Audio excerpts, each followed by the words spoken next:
15 ఏళ్ళలో ప్రత్యేక హోదా అన్నది నువ్వే, పాచిపోయిన లడ్డూలు అన్నది నువ్వే, కమ్యూనిస్ట్ కి జై అన్నది నువ్వే, వెంటనే బీజేపీని అతుక్కున్నది కూడా నువ్వే, ఉత్తరాది అహంకారమా అని అన్నది నువ్వే, ఇప్పుడు అక్కడికి వెళ్ళి ప్రచారం చేసేది నువ్వే, మననుడి మననది అనేది నువ్వే, ఆ తర్వాత బహుభాష అనేది నువ్వే, హిందీ గో బ్యాగ్ అన్నది నువ్వే, హిందీ షుడ్ కమ్ అనేది నువ్వే, ఇంగ్లీష్ ని వద్దన్నది నువ్వే, ఇప్పుడు హిందీ కావాలంటున్నది నువ్వే, కులాలు లేని రాజకీయం అనేది నువ్వే, కుల భావంతోన ఓట్లు వేయమనేది నువ్వే, విప్లవం అని ఊగింది నువ్వే, ఇప్పుడు సనాతనం అని అరుస్తున్నది నువ్వే.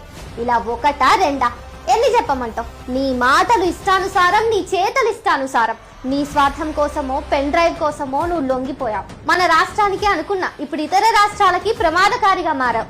నీ వల్ల ఈ రాష్ట్రం ఎంతో నష్టపోతోంది, ఒక తరం నీ వల్ల నాశనం అయిపోతుంది.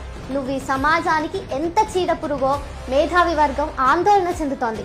నీదొక సిద్ధాంతం లేని రాద్ధాంతం, ఏడారో తెలియని ప్రయాణం నీది. నీతో పాటు ఒక తరాన్ని నాశనం చేస్తున్నావు. నువ్వు సమాజానికి ఏం చెప్పలేను నేను ఇంకా.